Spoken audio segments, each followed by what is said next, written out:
یہ 20ویں صدی کے آغاز کے وقت، جسے ہم پورا کہتے ہیں مڈل ایسٹ، بلکہ صرف مڈل ایسٹ نہیں، پورا شمالی افریقہ سلطنت عثمانیہ کا حصہ تھا، خلافت عثمانیہ۔ لیبیا، الجزائر، مصر، پورا حجاز، یمن،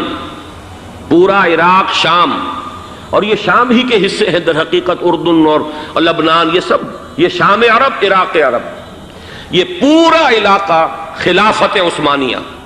یہ اس کا حصہ تھا۔ پہلی جنگ عظیم میں انگریزوں نے عربوں کو بغاوت پر آمادہ کیا، غداری پر آمادہ کیا، انہوں نے خلافت عثمانیہ کے خلاف بغاوت کی، بیج بوئے ان کے دلوں کے اندر نفرت کے، ابھارا انہیں، تم ترکوں کے غلام کیوں ہو، تمہیں خود حاکم ہونا چاہیے، تم کھڑے ہو جاؤ، ہم مدد کریں گے، تم بغاوت کرو، تم ان ترکوں کے خلاف ہماری مدد کرو، ہم تمہیں آزاد کر دیں گے، تم اپنے پاؤں پر خود کھڑے ہو جانا۔ یہ بہت ہی ہمارے لیے دردناک المیہ ہے اس پہلی جنگ عظیم کا۔ کرنل لارنس جیسا شخص، برطانوی استعمار، اور اس کے نتیجے میں عربوں نے بغاوت کی۔ اور اس قدر دردناک بات آپ کو بتا رہا ہوں، میں پہلی مرتبہ جب سن 62 میں حج کے لیے گیا مدینہ منورہ میں، ابھی وہ ریل کے انجن کھڑے ہوئے تھے۔ یہ ترکی کے زمانے میں، سلطنت عثمانیہ کے زمانے میں بغداد سے مدینے تک ریلوے لائن تھی۔ یہ پورا ایک عالم سلطنت عثمانیہ، صرف سلطنت نہیں، خلافت عثمانیہ، پوری ٹرینیں جو ہے ترکوں کی اڑائی گئی، ہزاروں ترکوں کو شہید کیا گیا، یہاں تک کہ صحن حرم میں شہید کیے گئے سینکڑوں ترک۔ یہ جرم تھوڑے نہیں ہے، معمولی نہیں ہے۔ آج جس کی سزا مل رہی ہے، معلوم ہونا چاہیے کہ وہ جرائم کون کون سے تھے۔ اب بھی جو لوگ گئے ہیں انہوں نے دیکھا ہوگا، ترکی کا قلعہ موجود ہے اوپر پہاڑی کے اوپر، حرم کا جو سب سے بڑا دروازہ ہے باب ملک عبدالعزیز، اس کے سامنے ایک لائبریری ہوتی تھی، اب تو غالباً وہ بھی گرا دی گئی ہے، اس کے پیچھے پہاڑی پر ترکوں کا قلعہ ہے پرانا، اس پر توپیں موجود تھیں۔ جب بغاوت ہوئی ہے، جو حرم میں آئے ہوئے تھے ترک فوجی، ظاہر بات ہے نہتے، وہ تو نماز پڑھنے آئے ہوئے تھے، ان کو وہاں ذبح کیا گیا ہے، اور ترکوں نے اپنی توپیں استعمال نہیں کی کہ کہیں بیت اللہ کو کوئی گدن نہ پہنچ جائے۔ بہرحال یہ غداری ہوئی ہے پہلی جنگ عظیم کے دوران، اور نہ صرف ترکوں کے، عربوں نے کی ہے۔ جیسا کہ میں نے کہا تھا، دو ہیں سب سے بڑے مجرم روئے ارضی کے اوپر امت مسلمہ کے طبقات۔ ہمارا پنجابی سپاہی بھی جا کر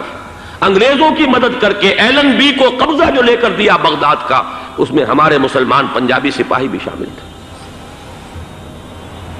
یہ خون چکاں باب ہے ہماری تاریخ کا اس صدی کا۔ لیکن اس کے بعد سلطنت عثمانیہ کے ٹکڑے ہو گئے، چیتھڑے ہو گئے۔ ایک انگریز نے لکھا ہے یہ جملہ، زہر میں بجھا ہوا جملہ، کہ تاریخ میں یہ بات ثبت ہو جائے گی کہ ایک انگریز نے اس سلطنت کے ٹکڑے کر دیے کہ جو عمر فاروق نے قائم کی تھی رضی اللہ تعالیٰ عنہ۔ یہ پورا عالم، یہ تمام علاقہ کس نے فتح کیا تھا؟ یہ بات ہاتھ بدل گئے تھے، پھر ترک آ گئے، خلافت عثمانیوں کے پاس چلی گئی، لیکن یہ سلطنت تو حضرت عمر رضی اللہ تعالیٰ عنہ کے زمانے سے چلی آ رہی تھی۔ اس کو ایک انگریز کرنل نے، اور اس نے بغاوت پہ آمادہ کر کے عربوں کو اور ترکوں کے پیٹھ میں چھرا ڈھپوا کر ان کے ذریعے سے اور ٹکڑے کر دیے۔ لیکن جب جنگ ختم ہوئی، اب انہوں نے کہا کہ اب ہمیں آزادی دیجیے، تو اب انہیں معلوم ہوا کہ غداروں کو دنیا میں کیا ملتا ہے۔ ٹکڑے کر دیے گئے۔ یہ حصہ عراق یہ انگریز کے پاس رہے گا، شام کا یہ علاقہ یہ فرانسیسیوں کے پاس رہے گا، مصر پر انگریزوں کا تسلط رہے گا، لیبیا اطالویوں کے پاس رہے گا۔ لے دے کر یہ جو علاقہ تھا حجاز، چونکہ وہاں کچھ تھا ہی نہیں، بوادٍ غیر ذی زرع، یہ عربوں کے پاس چھوڑ دیا گیا۔ اس وقت جو بادشاہ ہیں شاہ حسین اردن کے، ان کے دادا سب سے بڑے غدار وہی تھے، لہذا ان کو اس علاقے کی بادشاہت دے دی گئی۔ اس کے بعد نجد سے ایک تحریک اٹھی ہے، وہ سعودی جو خاندان ہے وہ نجد سے اٹھا ہے۔ نجد میں اس وقت کچھ بھی نہیں تھا، وہ تو صرف ریت کے تودے تھے اور کچھ بھی نہیں، لہذا ادھر کسی استعماری قوت کو دیکھنے کی ضرورت ہی نہیں تھی۔ وہ تو بعد میں تیل برآمد ہوا اور اس کی حیثیت ہو گئی، اور یہ امارات کا علاقہ جو ہے اس کی دنیا میں اب گویا کہ یوں سمجھیے کہ جو سب سے زیادہ اہم علاقے ہو سکتے ہیں روئے ارضی کے نقشے پر، ان میں سے ایک وہ ہو گیا، لیکن یہ اس وقت کی بات میں کر رہا ہوں، کوئی حیثیت نہیں تھی، لہذا اس کو چھوڑ دیا گیا۔ یہ ہے تاریخی پس منظر، یہ لکیریں جو کھینچی گئی ہیں، یہ ایک ملت اسلامیہ کو جو قومیتوں میں تقسیم کیا گیا، پھر نعرے لگوائے گئے المصر للمصریین الشام للشامیین۔ اب شامی ایک علیحدہ قوم ہو چکے ہیں، مصری ایک علیحدہ قوم ہو چکے ہیں، عراقی ایک علیحدہ قوم ہو چکے ہیں۔ یہ ساری تقسیمیں استعمار کی پیدا کرنا ہے، اس کا کوئی تعلق اسلام کے ساتھ نہیں۔ اب ضرورت تو اس بات کی تھی کہ استعمار کے پنجے جب یہاں سے کچھ ہٹے، دوسری جنگ عظیم کے بعد ایک دور آیا،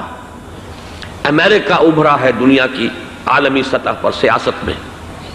اس کے ہاں کچھ آزادی کے تصورات تھے، اس نے بھی سپورٹ کیا۔ برطانیہ کمزور ہو چکا تھا، وہ اتنے بڑے علاقے کو اب ہولڈ نہیں کر سکتا تھا۔ ہندوستان بھی آزاد ہوا، پھر یہ کہ اور دوسرے علاقوں سے بھی اس کو پسپائی اختیار کرنی پڑی۔ استعمار کے پنجے جس طرح بھی ہوئے، ان کے سینوں سے، عربوں کے سینوں سے جو ہے گویا کہ وہ ہٹے، لیکن امریکہ نے ایک اپنی بہت بڑی حکمت عملی جو اختیار کی، عالم عرب کے سینے میں اسرائیل کا خنجر پیوست کر دیا،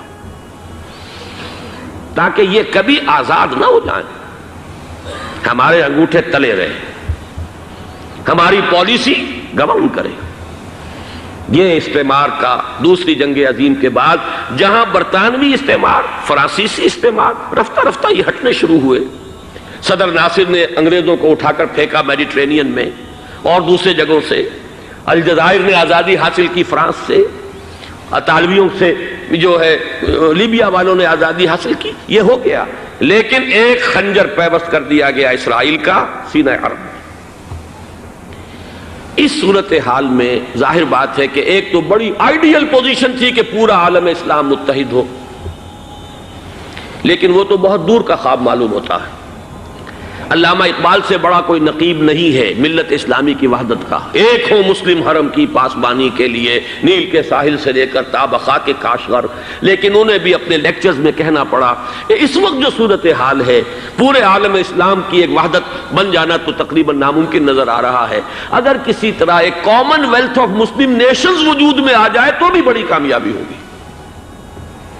لیکن اس سے بھی پہلے یہ تو زیادہ آسان تھا کہ عالم عرب ایک وحدت کی شکل اختیار کر لے۔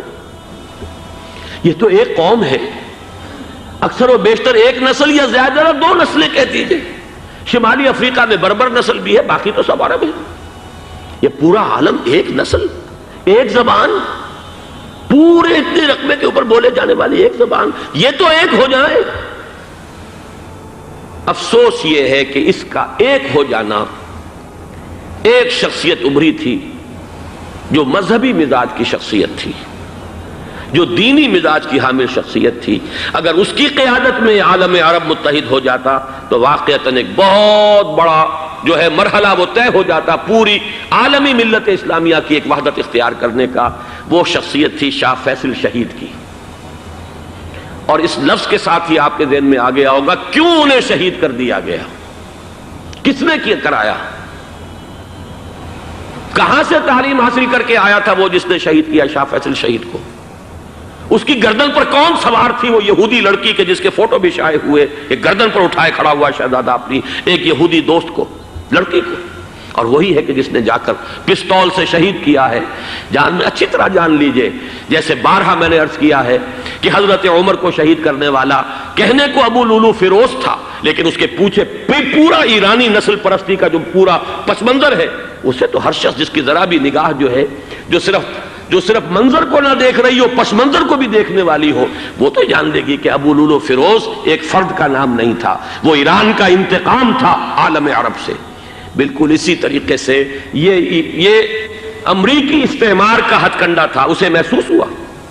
شاہ فیصل مذہبی مزاج کا شخص یہ ابھر رہا ہے، اور یہ شاہ فیصل کی حکمت عملی کا ذرا آپ اندازہ کیجئے۔ لاہور میں سمٹ کانفرنس ہوئی، اس میں وہ آئے، سب سے ٹاورنگ پرسنالٹی پورے اس وقت عالم اسلام کے اندر شاہ فیصل کی تھی،